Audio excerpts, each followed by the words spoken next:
नमस्कार आदाब दोस्तों। तो चलो आज फिर हम आप लोगों के लिए लाए देश और दुनिया की तमाम ताज़ा बड़ी खबरें, ब्रेकिंग न्यूज एनालाइज एक एक करके तमाम बड़ी खबरें आपके सामने रखेंगे। सबसे पहली और बड़ी खबर में आपको बताएंगे दोस्तों कि महाराष्ट्र में विधानसभा चुनाव से पहले सत्ताधारी गठबंधन एनडीए में जबरदस्त तरीके से बगावत की खबर सामने आ रही है। बताया जा रहा है कि महाराष्ट्र के अंदर एकनाथ शिंदे और अजीत पवार गुट के नेता एक दूसरे से भिड़ गए हैं। किस मामले में, इसकी जानकारी आगे आपको देंगे। साथ ही साथ एक और बड़ी खबर में आपको बताएंगे दोस्तों कि मणिपुर के अंदर एक बार फिर जबरदस्त तरीके से फसाद शुरू हो गए हैं और 5 से ज्यादा लोग इसमें खत्म हो गए हैं। आगे इसकी तस्वीरें, वीडियो फुटेज भी आपको दिखाएंगे। साथ ही साथ अगली बड़ी खबर में आपको बताएंगे दोस्तों कि आरएलडी के मुखिया जयंत चौधरी ने एक बार फिर मोदी और अमित शाह को दिया बड़ा संकेत। जिस तरीके से जयंत चौधरी एनडीए से लगातार नाराज चल रहे हैं, इसी बीच उन्होंने एक और बयान दे करके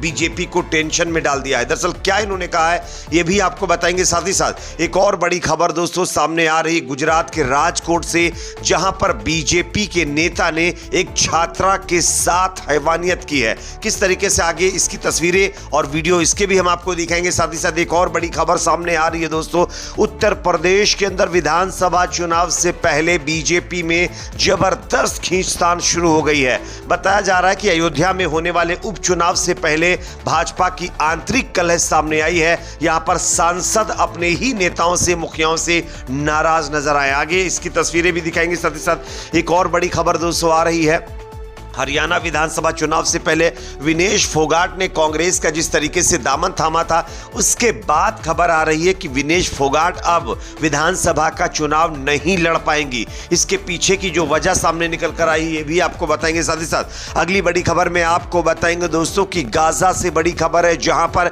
इजराइल और हमास के बीच चल रहे मुकाबले से जुड़ी एक और बड़ी खबर सामने आ रही है हमास को लेकर के। इसकी भी जानकारी देंगे। उससे पहले एक छोटी सी रिक्वेस्ट आपसे करेंगे, अगर ये वीडियो आपको पसंद है दोस्तों इसको लाइक जरूर करिए। चैनल पर नए तो सब्सक्राइब करने के बाद बेल आइकन को प्रेस करना ना भूलें। बात करेंगे पहली और बड़ी खबर की। आप सब जानते होंगे महाराष्ट्र के अंदर विधानसभा चुनाव से पहले एनडीए के घटक दल लगातार जो है चुनावी तैयारियों में लगे हुए हैं। लेकिन दोस्तों महाराष्ट्र में विधानसभा चुनाव से पहले सत्ताधारी गठबंधन महायुति यानी एनडीए में खटपट की खबरें सामने आ रही। बताया जा रहा है कि लाडली बहन योजना को लेकर के शिवसेना, शिंदे गुट और अजीत पवार की एनसीपी में विवाद खड़ा हो गया है। दरअसल आपको बता दें कि मुख्यमंत्री एकनाथ शिंदे के नेतृत्व वाली शिवसेना के नेता और राज्य के जल आपूर्ति मंत्री गुलाब राव पाटिल ने अजीत पवार पर तीखा हमला बोला है। उन्होंने डिप्टी सीएम पवार के यानी अजीत पवार के मंत्रालय को सरकार का सबसे रद्दी विभाग करार दिया है।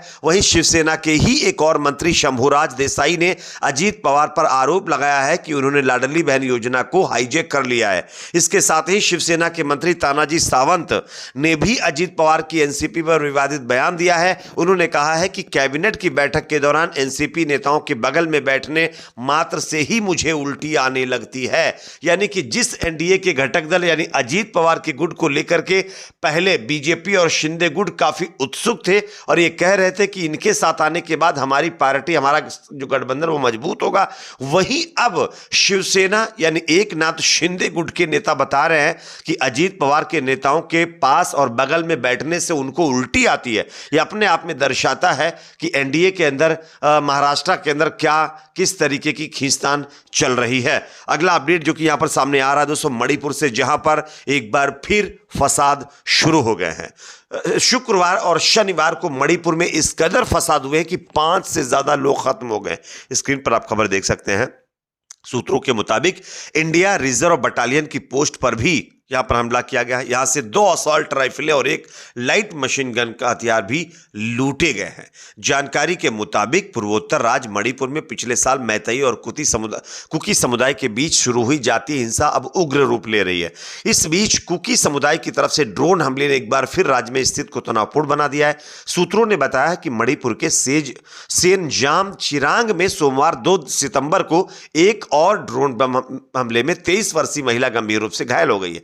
एनडीटीवी की रिपोर्ट के मुताबिक यह हमला संदिग्ध कुकी विद्रोहियों द्वारा छोड़े गए कई ड्रोनों द्वारा इम्फाल पश्चिम जिले के कौत्रुक गांव में जो है हुआ है। और उसके बाद शनिवार को भी खूब बवाल देखा गया है, जिसमें 5 से ज्यादा लोग अब तक खत्म हो गए हैं। लेकिन प्रधानमंत्री मोदी और अमित शाह अभी भी चुप्पी साधकर बैठे हुए हैं। 9 महीने से ज्यादा का वक्त हो चुका है। आप देख रहे होंगे मणिपुर अशांत है, लोगों का जीना हराम होता जा रहा है, लेकिन बीजेपी और मोदी सरकार के ऊपर इसका कोई फर्क नहीं पड़ता हुआ नजर नहीं आ रहा है। अगली खबर की बात करेंगे जो कि सामने आ रही है दोस्तों। जयंत चौधरी ने एक बार फिर मोदी शाह की टेंशन बढ़ा दी है। स्क्रीन पर आप खबर देख सकते हैं। आरएलडी नेता राजेंद्र शर्मा ने कहा है कि मीरापुर का उपचुनाव दिलचस्प होगा, मुस्लिम हमारे साथ भी हैं, हम जीतेंगे मीरापुर। पूर्व मंत्री डॉक्टर मेराजुद्दीन के पार्टी छोड़ने पर यह प्रतिक्रिया सामने आई है। तो वहीं केंद्रीय राज्य मंत्री और आरएलडी के राष्ट्रीय अध्यक्ष जयंत चौधरी जम्मू कश्मीर विधानसभा चुनाव बीजेपी गठबंधन से अलग होकर मैदान में उतर गए हैं। कई सीटों पर प्रत्याशियों ने नामांकन भी कर दिए हैं, लेकिन सभी के मन में यह सवाल उठ रहा है कि आखिर जब बीजेपी से आरएलडी का गठबंधन है तो फिर बीजेपी के साथ चुनाव लड़ने की बजाय आरएलडी अकेले क्यों जम्मू कश्मीर की रणभूमि में उतर रही है? क्या इसके पीछे की वजह है? इस बात का खुलासा रालोद के राष्ट्रीय महासचिव राजेंद्र शर्मा ने कर दिया। उन्होंने बता दिया कि जयंत की किससे बात हुई जो जम्मू कश्मीर में अकेले चुनाव लड़ रहे हैं। रालोद के राष्ट्रीय महासचिव राजेंद्र शर्मा का कहना है कि जम्मू कश्मीर में किसानों के बीच आरएलडी की जड़ें बेहद गहरी और मजबूत है। जम्मू कश्मीर में लोकतांत्रिक शक्तियां मजबूत हों, यही सोचकर हमने वहां चुनाव लड़ने का फैसला किया है। साथ ही साथ जयंत चौधरी ने गठबंधन के मुद्दे पर बातचीत करते हुए कहा है कि जो है बीजेपी को सोचना चाहिए कि उसको किस तरीके से चुनाव लड़ना है, क्योंकि शायद इन दोनों के बीच सीट समझौता नहीं हो पाया। इस वजह से आरएलडी जो कि एनडीए के घटक दल है वो बीजेपी से ही अलग होकर के चुनाव मैदान में उतर गया है। एक और बड़ी खबर दोस्तों यहां पर सामने आ रही है। गुजरात के राजकोट से, जहां पर एक भारतीय जनता पार्टी के नेता ने एक छात्रा के साथ दुष्कर्म किया है। स्क्रीन पर खबर है, आप लोग देख सकते हैं। एक 21 साल की युवती के साथ गलत काम करने के आरोप में 40 दिनों से फरार बीजेपी कार्यकर्ता विजय रादड़िया ने आत्मसमर्पण कर दिया है। उसे जेल भेज दिया गया है। विजय राजकोट के एक गांव में स्थित शैक्षणिक संस्थान का ट्रस्टी है। पीड़िता उसी शैक्षणिक संस्थान में पढ़ती थी। कोर्ट के आदेश के बाद विजय को 9 सितंबर तक पुलिस हिरासत में भेजा गया है। अब खुद सोचिए कि बेटी बचाओ बेटी पढ़ाओ का नारा देने वाली भारतीय जनता पार्टी के नेता खुद बेटियों की अस्मत को लूट रहे हैं, तो इससे उम्मीद और क्या की जा सकती है? ऐसे मामले आए दिन कई राज्यों से देखने को मिल रहे हैं, लेकिन बंगाल की तरह बीजेपी के नेता यहां पर आवाज नहीं उठाते हैं। एक और बड़ी खबर दोस्तों यहां पर सामने आ रही है। यूपी के अंदर भी अंतरकलह देखने को मिली है भारतीय जनता पार्टी के अंदर। अयोध्या में होने वाले विधानसभा उपचुनाव से पहले बीजेपी के कई नेताओं ने अपनी ही पार्टी के कार्यकाल पर सवाल उठाते हुए माफिया के साथ मंच पर नहीं बैठने का आह्वान कर दिया है। यानी बीजेपी के मंचों पर जो अलग अलग पार्टी के नेता शामिल हो रहे हैं उनको माफिया कहते हुए बीजेपी के एक सांसद ने मंच साझा ना करने की बात कही, जिसके चलते जो है यूपी में भी बगावती तेवर बीजेपी नेताओं के देखने को मिल रहे हैं। एक और बड़ी खबर आ रही है दोस्तों, विनेश फोगाट जो हाल ही में कांग्रेस पार्टी में शामिल हुई थी, खबर आ रही है कि वो अब विधानसभा चुनाव नहीं लड़ पाएंगी।